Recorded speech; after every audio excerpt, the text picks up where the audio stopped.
Hey guys, and welcome to my review of Days of War that has just been released on Steam in its early alpha stages. What is Days of War, you ask? Days of War is a fast-paced, team-based World War II FPS that shares a lot in common with one of my old favourite games, Day Defeat Source. Now, in this game, you will either pick up on the Allies team or the Axis team, and with your team, it is your job to either complete games in a domination style manner where you need to go around the map and cap the flags out and cap all the enemy flags, or you need to do an objectives based game where as a team you need to go around and blow up certain objectives around the map. First impressions of the game was I was pretty happy with it. I can't say that I was not impressed. There's a lot of good World War II shooters coming out at the moment, and Days of War for me slipped through the cracks a little bit, but a couple of mates that were pretty into DODs and pretty good at DODs were pretty hyped about it, so it was cool to jump on board with them, and I have to say that for the price of the $25 I wasn't disappointed when I started playing it. It's got that fast, fluid motion into a game that I really enjoy, and something that's come back for me is that realistic World War II kind of feel where you have some weapons that can one-tap you from across the map, and I really enjoy that because it makes the game feel a little bit more authentic, but it's still not to the point where it's like that armor style play style where you have to run across the map for 20 minutes, which can suck sometimes. You can get right into the action and it's good.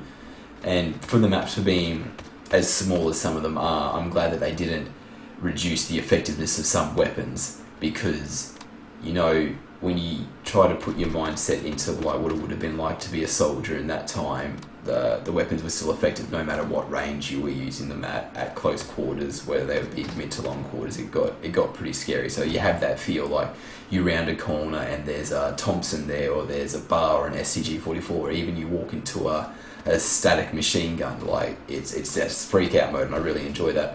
One of the biggest things that I was really happy about was the Car 98 that they brought back, and I really feel like they done it pretty well. I really enjoy that capacity to one-tap somebody. I feel like it really rewards you for having that skill-based play, and a lot of the weapons in the game do take a certain level of skill base to get used to, which I really enjoy, because it's not just that constant spray and pray, which might be in like the COD games, for example. When it comes down to the STG-44, when I was talking about the skill-based into it, I'm talking about the recoil. Now, a lot of these guns you can aim down the sights and tap away, and it's pretty good. STG-44, you can pop down a ton of rounds down range, and your spray isn't too bad, but the longer the range you go, it's harder to keep that smaller level of spray. Something I was pretty disappointed about, though, was the sound of the MG42. I feel like it performs like it should, but this is what it sounds like in game, so you can understand.